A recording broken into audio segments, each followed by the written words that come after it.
Merci de votre fidélité au programme de Gangan TV. C'est un plaisir pour moi de vous retrouver dans cet autre numéro de Café Débat. Vous le savez, l'émission qui donne la parole à ceux qui veulent la prendre en vue d'impacter l'opinion.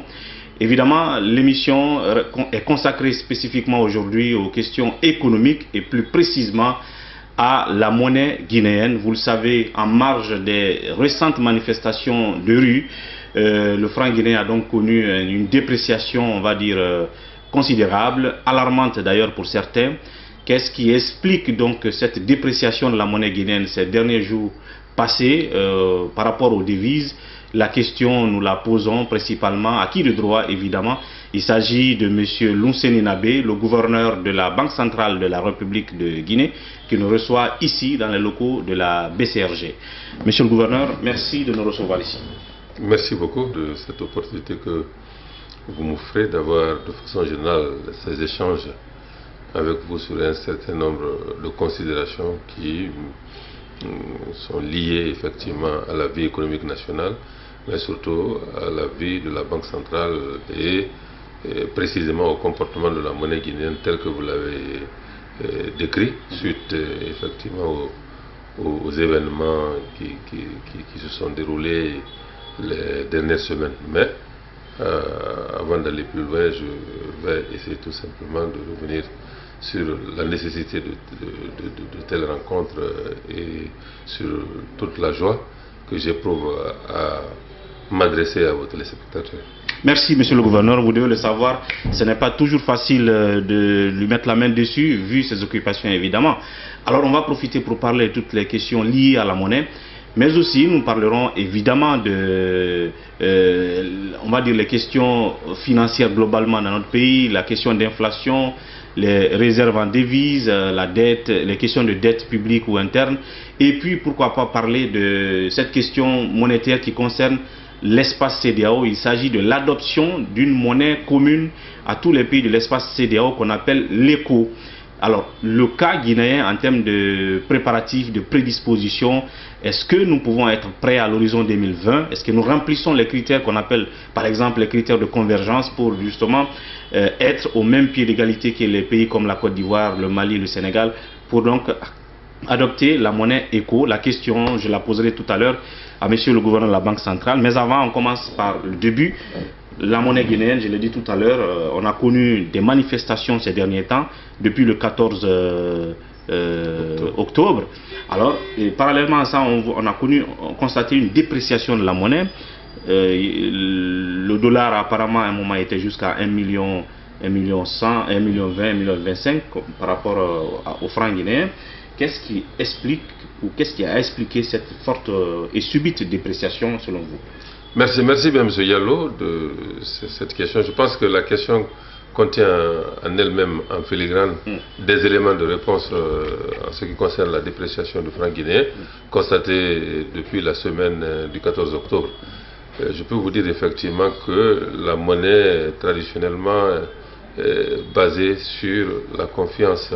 Il y a bien sûr à la base ce que vaut l'économie du pays, ce que valent les réserves de la Banque centrale en question. Ce sont les facteurs objectifs qui déterminent la valeur d'une monnaie. Mais la monnaie est aussi, je peux dire, essentiellement basée sur la confiance. Donc les aspects psychologiques aussi sont extrêmement importants. En ce qui concerne les fondamentaux au plan économique, je peux vous assurer que il n'y a rien qui explique une dépréciation de la monnaie guinéenne telle que nous l'avons connue dans la semaine du 14 octobre.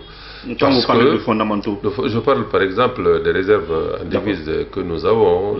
Nous couvrons aujourd'hui plus de 4 mois d'importation.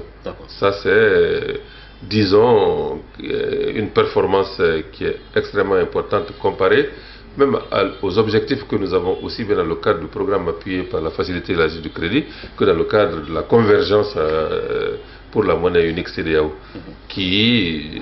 dont chaque critère est fixé à 3 mois d'importation. Nous, on a plus de 4 mois aujourd'hui et en valeur, on a plus d'1 milliard de dollars de réserve de change en réserve brute.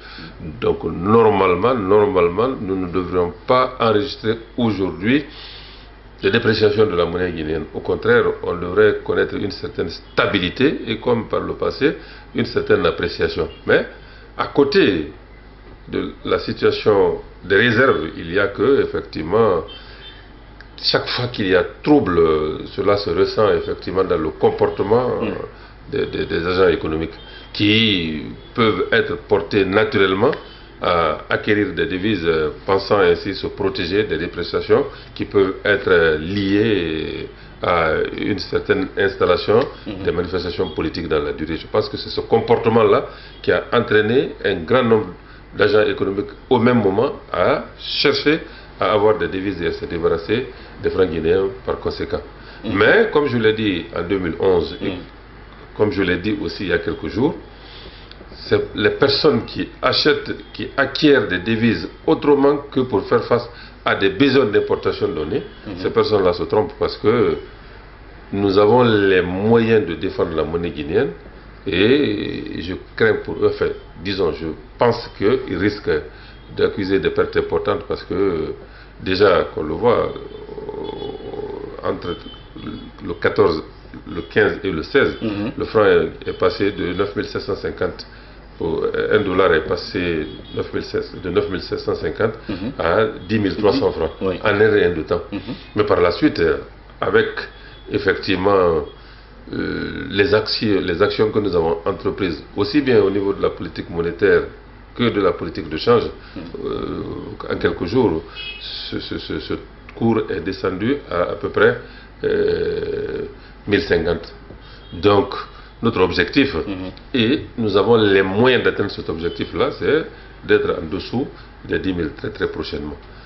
Je peux vous rappeler qu'en 2011, certains ont acquis des devises pour parer à ce qu'ils considéraient comme une tendance à la dépréciation du franc guinéen. Par la suite, le franc guinéen s'est apprécié et ces personnes ont perdu de l'argent parce qu'effectivement, ils n'étaient plus à même d'acquérir le même montant de devises après l'appréciation du franc guinéen. Donc la même situation se dessine aujourd'hui. Déjà, avec l'évolution qu'on a constatée depuis la semaine suivante jusqu'à maintenant, il est permis d'espérer qu'il y a une tendance à la stabilité, à la stabilisation de la stabilité, si je puis dire ainsi. Bien, donc, si donc le facteur qui explique le plus cette dépréciation, c'est donc les manifestations, quels sont ceux-là qui sont à même, comme vous l'avez dit tout à l'heure, de bondir sur les devises et les garder par devers eux que d'opérer des opérations d'importation? Quels sont ceux-là qui peuvent, je veux dire, garder ces devises sur eux? Donc, parce que je reviens par exemple à ce que Sidia disait ces 2 jours, justement pour expliquer lui aussi le phénomène.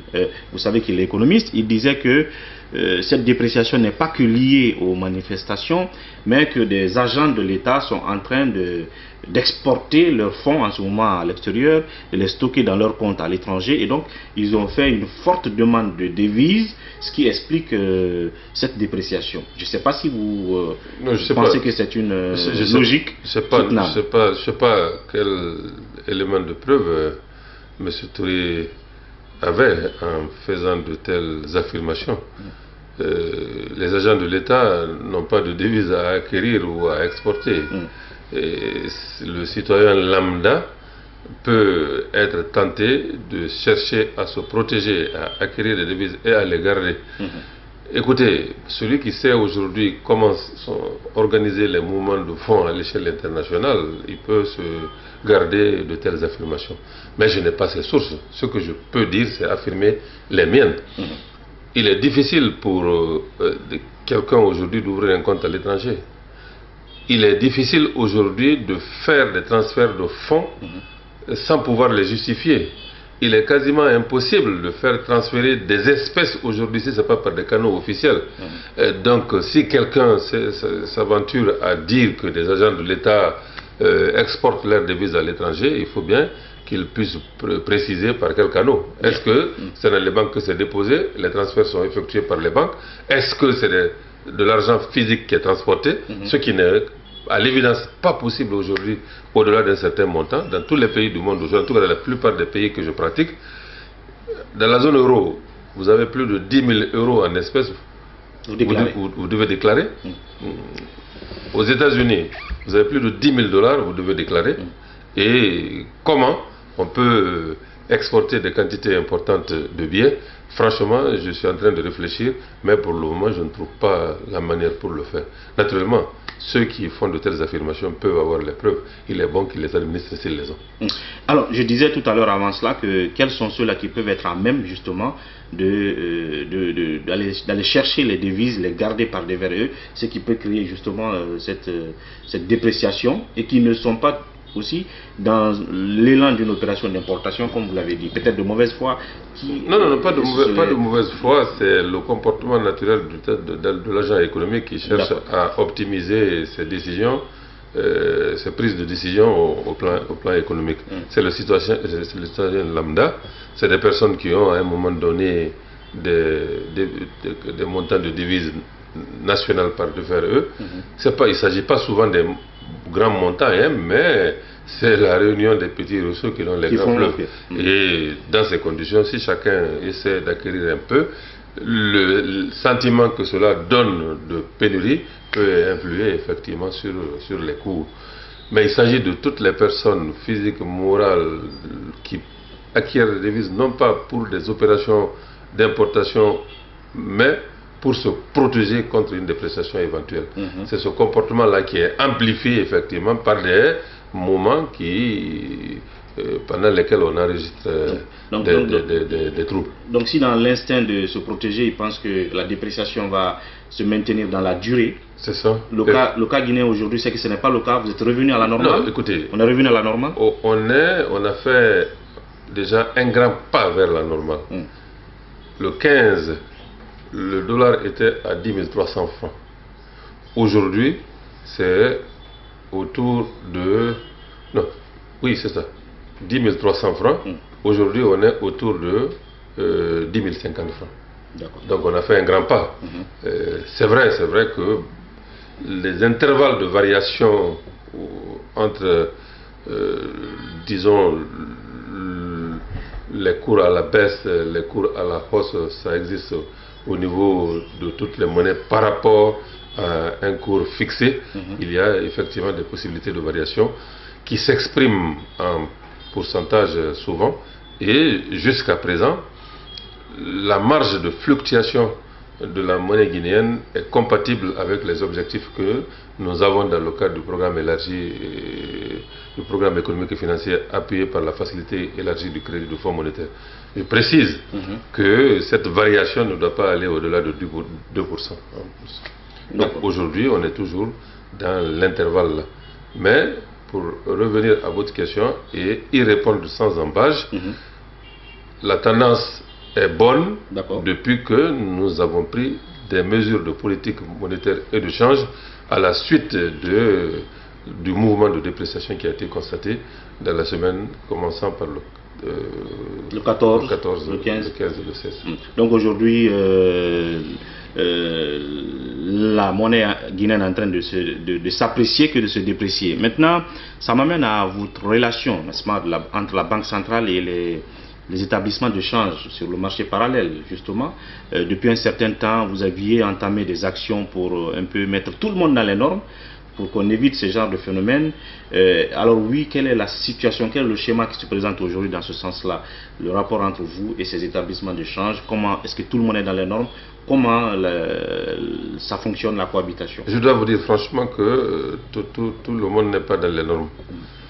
Il y a, après la réforme qu'on a engagée en 2011, des bureaux de change officiels qui ont été agréés.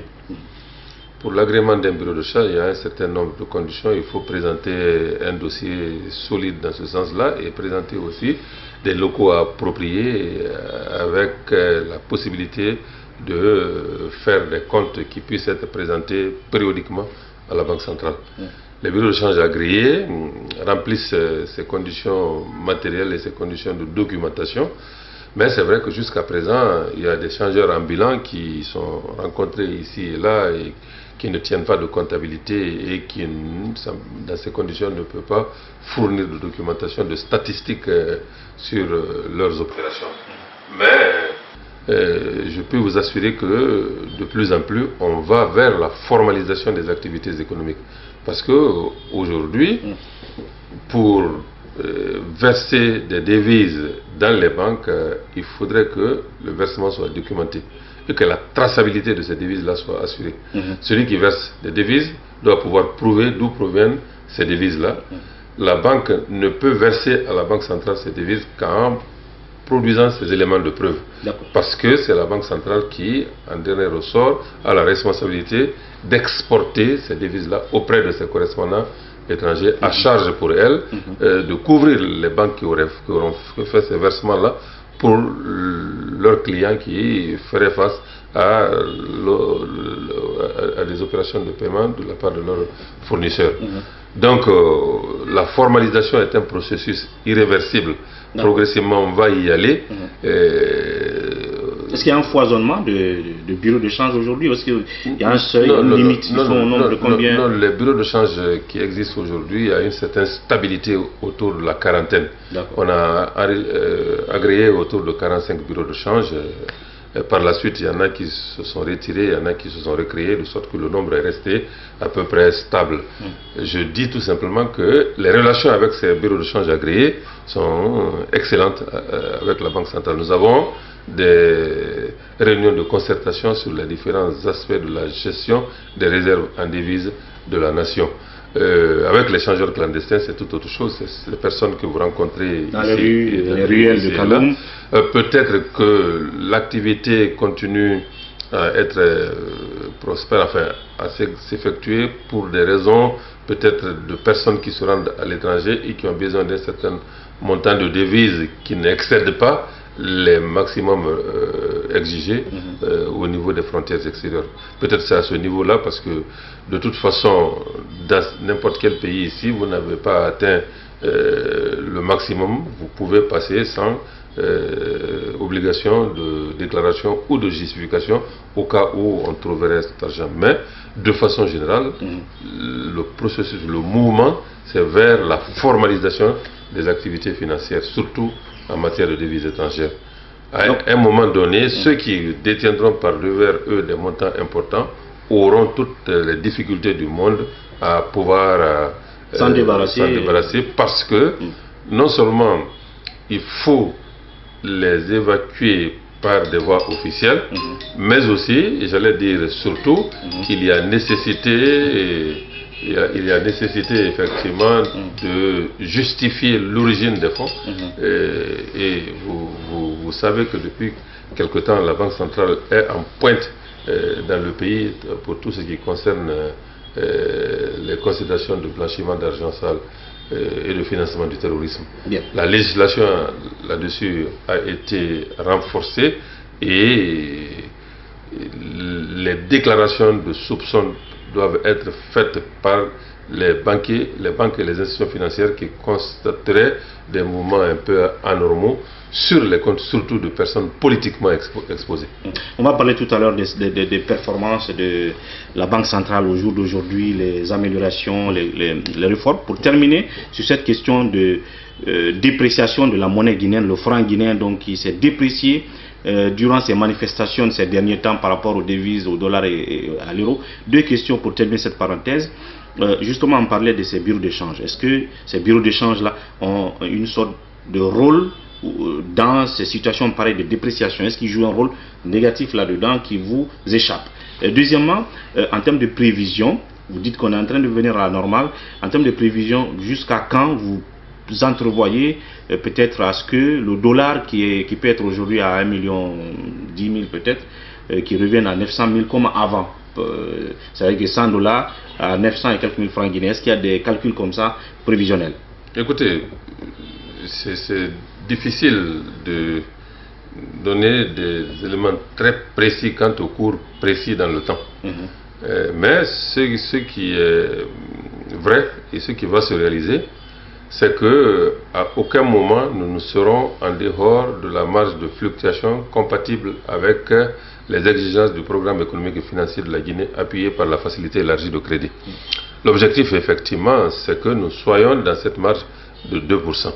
Mais c'est vrai que depuis 2016, le franc guinéen et le dollar américain, pour parler de lui, est entre 9500 francs et 9750. C'est en quelques jours qu'on est passé à 2300. Si par la suite la santé des fondamentaux est perçue à un moment plus d'importance que les aspects psychologiques qui peuvent avoir aussi la leur, je pense qu'il n'y a pas de raison que nous ne revenions pas dans un bref délai. Dans un délai raisonnable au taux que nous avons connu depuis 2016, c'est-à-dire depuis 2 ans, pour les 2 années de remarquable stabilité que le franc guinéen a connu, et que malgré ces soubresauts, il continue de connaître, parce que je dois dire que si vous nous comparez à des pays similaires, c'est-à-dire des pays africains qui ont leur propre monnaie nationale, je suis sûr que nous sommes plutôt, malgré ces soubresauts-là, nous sommes plutôt dans le peloton de tête des pays où la monnaie a observé le plus de stabilité. Alors, le rôle de ces bureaux de change en pareille situation, est-ce qu'ils jouent un rôle négatif? Les bureaux de change agréés jouent un rôle très positif. Je vous ai dit tout à l'heure que nous avons des réunions de concertation pour discuter de ces questions-là. Parce que c'est important pour tout le monde que la monnaie nationale soit stable. C'est pour, bien sûr, le système bancaire, mais aussi pour les opérateurs. C'est tout à fait une situation très difficile que de se situer dans un contexte où il n'est pas possible de faire le calcul économique du fait de la dépréciation très forte de la monnaie telle qu'on l'a enregistrée dans certains pays. Donc tout le monde trouve son compte. Particulièrement nos partenaires les plus privilégiés, si je puis le dire, dans ce domaine-là, c'est les bureaux de change agréés. Et ils jouent effectivement leur partition. Bien. Alors, cette question était très importante parce que beaucoup voulaient donc savoir qu'est-ce qui explique ou qu'est-ce qui a expliqué cette dépréciation de la monnaie guinéenne ces derniers temps. Les réponses viennent d'être données, c'est très important. Et en termes de prévision, tout pourrait revenir à la véritable normale ou normalité dans un délai raisonnable, comme le gouverneur de la Banque centrale vient de le dire. On va observer une petite pause et derrière on se retrouve juste pour 10 minutes chrono pour parler cette fois-ci des réformes entamées ici à l'enceinte même de la Banque centrale pour performer si et là les services. Et puis nous finirons par parler de la monnaie éco pour l'espace CEDEAO tout de suite après la pause. Merci de nous retrouver dans cette deuxième partie de Café Débat, comme je vous l'ai dit, qui a comme invité M. Luceni Nabé, le gouverneur de la Banque centrale de la République de Guinée. Dans ce numéro, nous parlons d'économie, mais plus précisément, nous avions parlé de la monnaie guinéenne, vous le savez bien, lors des manifestations ou sinon en marge des manifestations récentes que nous avons connues. La monnaie guinéenne a beaucoup baissé par rapport aux devises, ce qui donc a inquiété certains. Qu'est-ce qui a expliqué ce phénomène? Il vient de les expliquer, en même temps de nous projeter un peu dans l'avenir en termes de retour à la véritable normale ou normalité. Cette fois-ci, on va parler globalement de la situation financière du pays, les performances, ainsi de suite. Avant de parler d'inflation, de devises, réserve de devises, il y a une question dont je voulais parler, c'est que récemment j'ai reçu en émission quelqu'un qui a été ancien gouverneur de la Banque centrale, sûrement qui vous est familier, M. Chérif Ba, qui parlait de contre-performance de l'économie guinéenne à un moment, et il a fait allusion au taux de pression fiscale qui ne dépasserait pas les 5%, ce qui était pour lui une sorte d'alerte et de situation selon laquelle l'économie n'était pas en bonne santé. Alors, est-ce que vous avez des chiffres qui contredisent cela aujourd'hui et qui démontrent qu'on est plutôt dans la tendance d'une performance?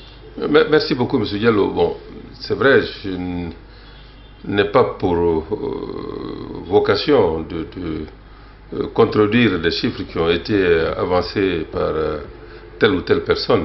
Celui qui avance un chiffre doit pouvoir le justifier. Moi, je sais seulement que le taux de pression fiscale tel qu'il est envisagé dans la loi de finances initiale 2020 se situe autour de 14%, entre 13,5 et 14%. C'est vrai que c'est un taux par rapport à nos objectifs même et à notre environnement sous-régional qui est encore faible.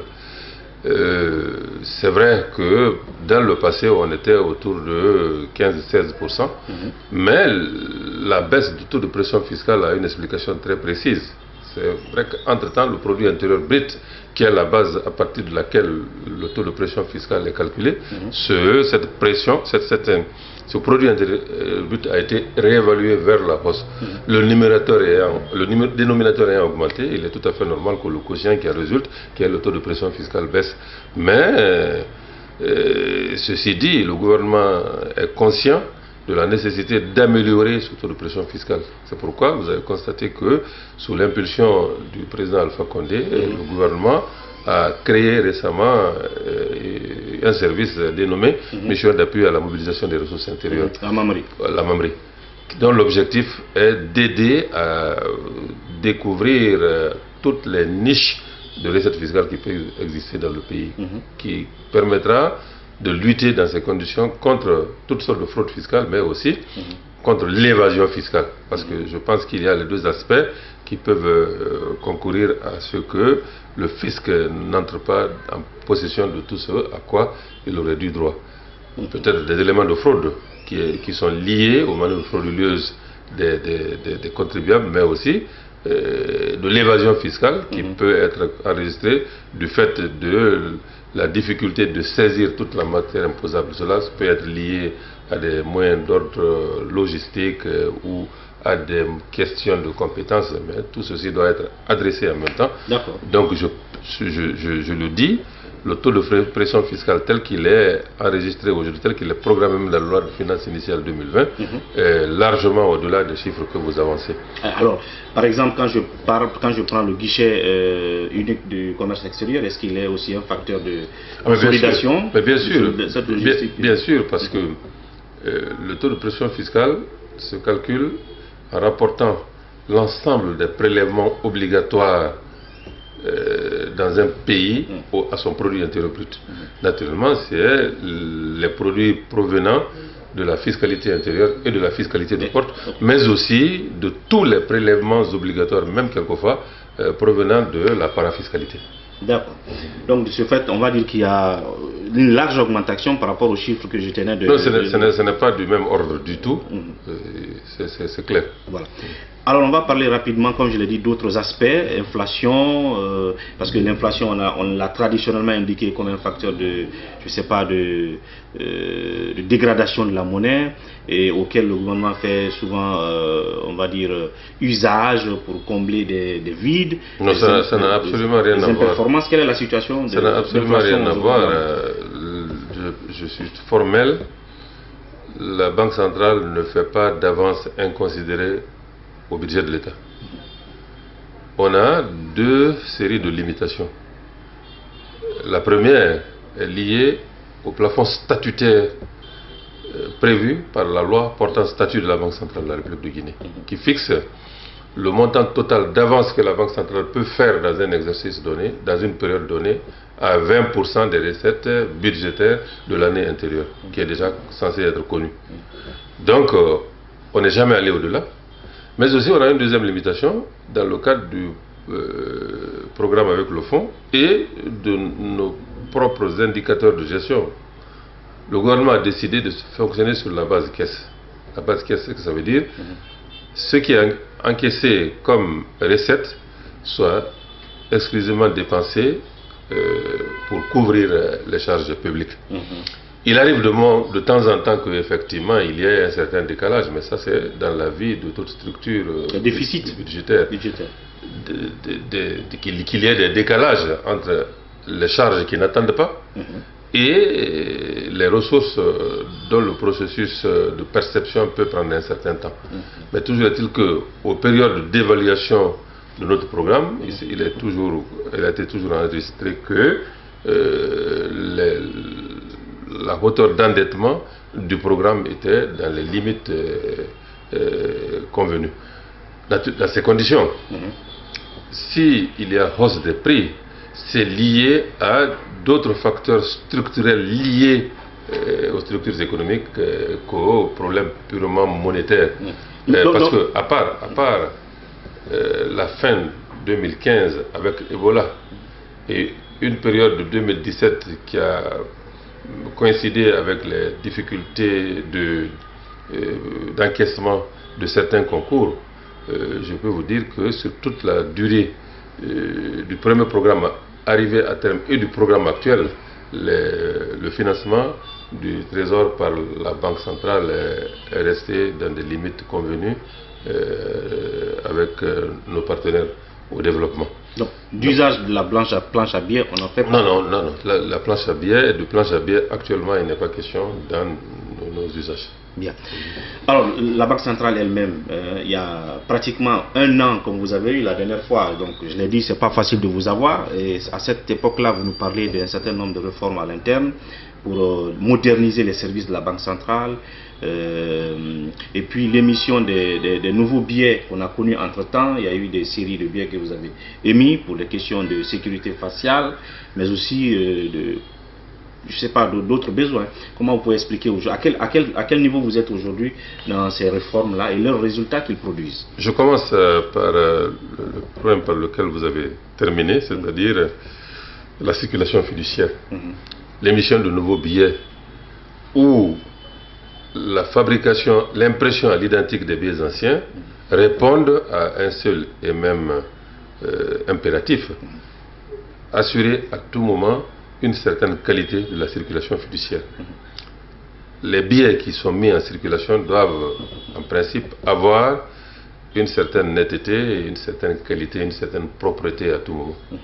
C'est un processus de retrait perpétuel. Quand on encaisse des versements importants de la part de nos principaux clients à la matière, c'est-à-dire les banques, nos services procèdent à la reconnaissance au tri. Les billets mutilés sont envoyés à la destruction et des billets jugés valides sont remis en circulation en même temps que des billets nouveaux qui peuvent être commandés à un moment ou à un autre. Je profite de l'occasion pour demander à la population de réserver un traitement un peu plus convenable aux billets de banque, surtout dans les cérémonies. Je constate que quand quelqu'un veut offrir un billet de 5 000, de 10 000 dans une manifestation ou dans une lecture de Coran, on a l'habitude de plier, de froisser avant de jeter. Et tout ceci accélère la détérioration du billet, dont la fabrication par ailleurs coûte cher. Peut-être qu'il faut faire des petits sketchs ou des petites vidéos de sensibilisation. Vous avez tout à fait raison. C'est ancré dans les cultures. Vous avez tout à fait raison, on va y penser. Et je profite déjà pour indiquer que les billets qu'on traite de cette manière-là sont très chers à fabriquer. C'est vrai qu'on a changé toute la famille des billets. Vous avez constaté que les billets ont été réduits. Il y a eu deux nouvelles coupures dans la série, la séquence de 2, c'est-à-dire billets de 20 000 et billets de 10 000. Et le billet de 10 000 n'est pas complètement...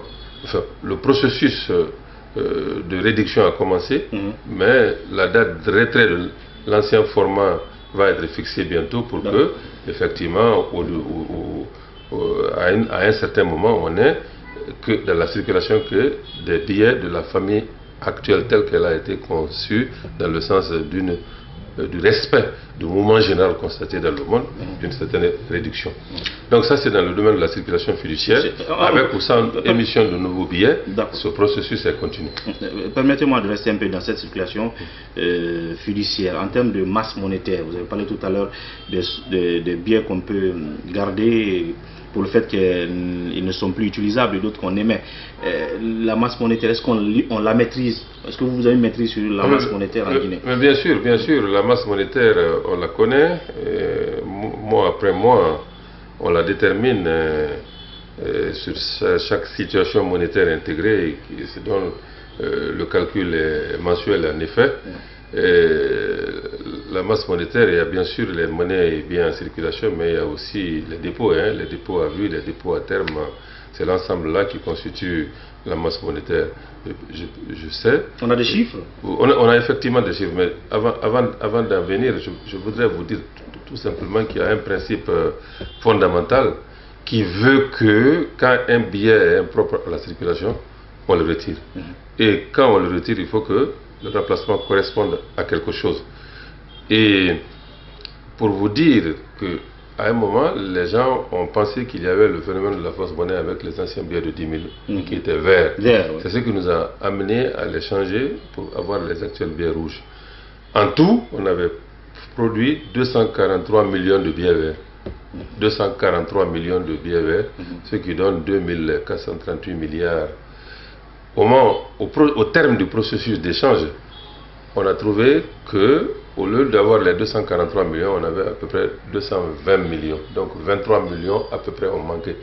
Ce qui signifie que le phénomène de fausse monnaie, s'il a existé à l'époque, il était plutôt très très marginal. Donc, pour revenir au deuxième volet de votre question en ce qui concerne les deux aspects de modernisation de la Banque centrale, je vous avais indiqué, me semble-t-il, lors de notre dernier entretien, tout ce qu'on a fait au niveau de la modernisation de la comptabilité de la Banque centrale. Aujourd'hui, ce système Oracle qu'on a installé et que nous appelons chez nous Cisco BCRG est déjà stabilisé. Nous avons évoqué à la même occasion le système national de paiement de la Guinée, qui était, il faut le reconnaître, arriéré et qu'on a pu mettre au niveau des systèmes de paiement de la sous-région et d'ailleurs. Donc ça aussi, c'est un processus qui est en phase, disons, d'upgrade, comme on le dit actuellement, pour utiliser un anglicisme, de passer à une étape supérieure. Le système tel qu'il a été implémenté s'est stabilisé en termes de gestion des comptes de la clientèle, en termes de télécompensation et en termes de RTGS, c'est-à-dire le traitement des opérations en temps réel, qui sont tous des systèmes dont nous n'avions pas connaissance, mais qui sont installés aujourd'hui dans la durée. La télécompensation entre la Banque centrale et ses agences et avec les banques commerciales est aujourd'hui instantanée. Donc on engage très prochainement avec l'intégrateur que nous avons recruté à cette occasion avec l'assistance de l'Agence monétaire de l'Afrique de l'Ouest et de la Banque africaine de développement. Nous avons entamé des discussions pour passer à une étape supérieure, de sorte que la Banque centrale, le système bancaire guinéen puisse être à tout moment au niveau de ce qui se passe de plus moderne dans ce domaine-là à l'international. J'ai parlé du système de paiement, je vais parler aussi du développement de la monétique. Nous avons mis ensemble en place une réglementation qui fait aujourd'hui qu'il existe dans le pays un certain nombre d'établissements de monnaie électronique. Pour le moment, peut-être le rôle est confiné à des transferts d'argent, mais les paiements par la téléphonie mobile ont tendance à se généraliser. Des terminaux de paiement électronique aussi ont commencé à être utilisés pour que, au fil du temps, l'usage du cash puisse être réduit.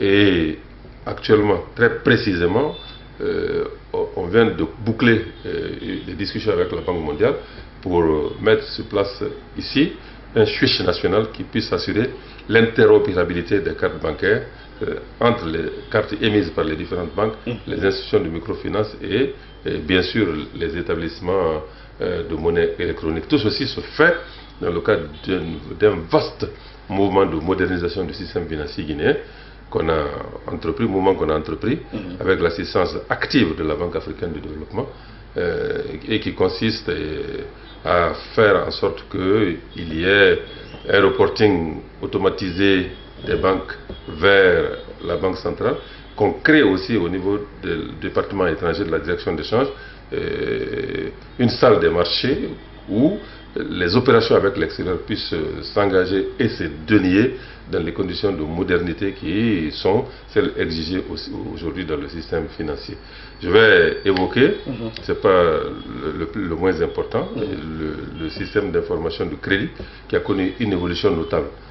Avant, on avait une centrale de risques qui assurait l'enregistrement d'un certain nombre d'opérations de crédit que les banques accordaient à leur clientèle. Pour que chaque banque puisse être à même, en consultant cette centrale-là, de savoir quel est le montant de crédit accordé par toutes les autres banques à ce client-là, pour que sa décision puisse être prise en toute connaissance de cause.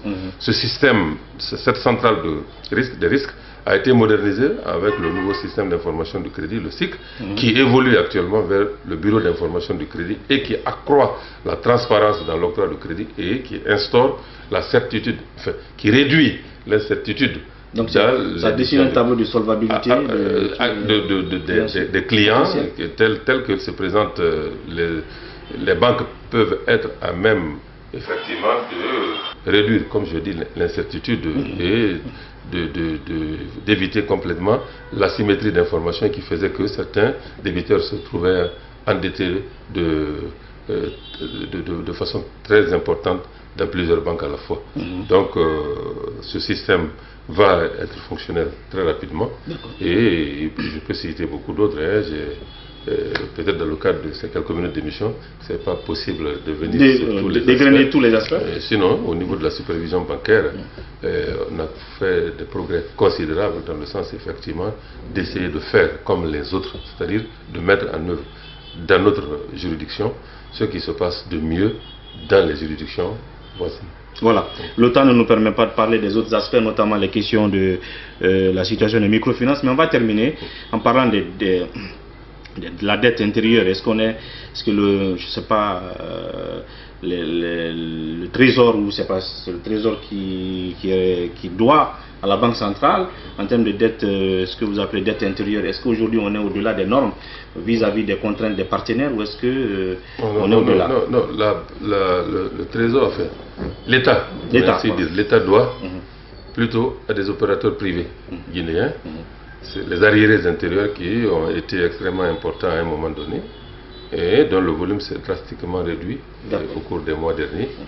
C'est des partenaires de l'État qui ont fait des travaux pour l'État, qui ont livré des fournitures ou qui ont prêté des services à l'État au vu de contrats entre l'État et ces partenaires-là. C'est vrai, les paiements ont accusé un certain retard, mais je sais, et je le dis avec certitude parce que j'ai été témoin de ça, que des efforts importants ont été entrepris ces derniers mois pour dégonfler ces arriérés intérieurs.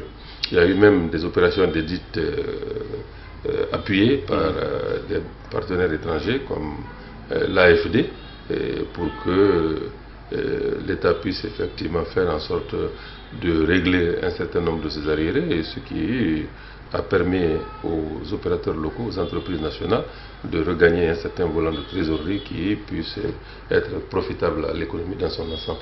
Bien. Pour terminer, maintenant, c'est l'écho. Vous avez 30 secondes pour juste nous informer.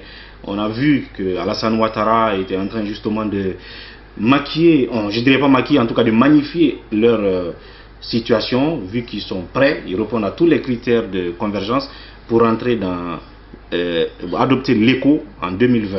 Le cas guinéen, selon vous, est-ce qu'on est dans la bonne voie pour adopter cette monnaie commune? D'accord, merci beaucoup. C'est vrai que chaque pays a ses évaluations propres. Mais au-delà de cette évaluation, il y a un système d'évaluation sous-régional qui est en place, qui détermine effectivement la mesure dans laquelle les différents pays respectent les critères qui permettent d'aller vers la monnaie unique l'écho à l'horizon 2020, tel que cela a été arrêté. Je ne sais pas ce que vous évoquez par les indications qui ont été données, mais je sais seulement que la réunion de ce qu'on appelle la task force présidentielle, je rappelle que pour la monnaie unique, une task force présidentielle a été créée sous l'égide de la CEDEAO, qui comprend les chefs d'État du Niger, du Ghana, et qui a été élargie par la suite aux chefs d'État du Nigeria et de la Côte d'Ivoire, avec les ministres des Finances de ces 5 pays et les gouverneurs de toutes les banques centrales de la CEDEAO. Cette task force présidentielle a eu plusieurs réunions. Lors de sa dernière réunion à Abidjan, c'était en juillet dernier, les contours de la monnaie unique ont été arrêtés. Son nom, c'est l'ECO. Le système de change a été arrêté, c'est le système de change flottant. Le système de banque centrale a été arrêté, c'est la banque centrale de type fédéral. Et la politique monétaire a eu un cadre qui était le ciblage de l'inflation. C'est vrai, j'ai appris par la suite que au niveau de l'UMOA, on a indiqué que le cours de change de l'euro par rapport à l'ECO sera celui du franc CFA. Ben, je ne sais pas quel crédit accorder à de telles affirmations, mais ce qui est certain, c'est que les préconisations de la task force ont été adoptées par le chemin des chefs d'État qui a suivi 2 semaines après à Abuja, lequel sommet a dit, a confirmé ce que je viens de vous dire. Maintenant, que l'UEMOA veuille rejoindre l'ECO en bloc, ça c'est une question qui mérite d'être examinée et je crois qu'elle a été déjà posée au niveau de la task force. D'ailleurs, l'UEMOA, on pense que les pays de l'UEMOA pensent qu'ils sont les plus près aujourd'hui par rapport à nous autres, à d'autres pays comme les nôtres. Non, je dis que chaque pays a son évaluation, mais il y a des systèmes d'évaluation. Il y a un organisme panafricain qui a été chargé de faire une évaluation de la situation. C'est vrai que cet organisme avait conclu que les pays de l'UEMOA ont atteint les critères et que des pays comme le Ghana, la Guinée ont vocation à s'y joindre très rapidement. Mais cette étude a été contestée à l'époque, en l'occurrence faite par certains pays. Les questions collent la reprennent et que de toute façon les premiers à avoir atteint les critères constitue un peloton de départ pour l'ECO. Mais ce qui est souhaitable, en tout cas, c'est ça ce que la CEDEAO pense, que tous les pays s'efforcent à atteindre les critères pour faire de la monnaie unique de la CEDEAO une réalité. Et la Guinée est sur la bonne voie. Mais ce que vous avez indiqué en termes de parité entre l'ECO et l'euro, cela n'a pas été discuté, arrêté du tout au niveau de la task force ni au niveau des chefs d'État. La Guinée, pour répondre à votre toute dernière question, est sur la bonne voie dans l'atteinte de ces critères-là et tous les efforts tendent dans ce sens-là au plan budgétaire, au plan monétaire, pour que les critères de convergence puissent être atteints parce que, en plus d'être des critères de convergence, ce sont des critères de bonne gestion pure et simple. Absolument, justement les critères de bonne gestion. En tout cas, c'est presque tout ce qu'on pouvait dire au compte de cette émission, dans l'espoir qu'on aura d'autres occasions avec monsieur le gouverneur, bien sûr, pour parler de d'autres aspects concernant notre économie, notre monnaie. Merci de nous avoir reçus, à moins que vous ayez un message. Merci M. Diallo. Le message que je peux avoir, c'est revenir effectivement à l'appel que je fais à la population de faire en sorte que les billets de banque émis puissent être traités un peu plus correctement. Voilà. Une fois encore, merci beaucoup. Merci beaucoup. Voilà, c'était tout au compte de ce numéro exclusivement consacré à l'économie, la monnaie guinéenne, mais aussi à l'éco, à une partie un peu moins importante. Nous reviendrons là-dessus. Merci de votre attention et à demain pour un autre numéro de Café Débat. D'ici là, prenez soin de vous. Au revoir.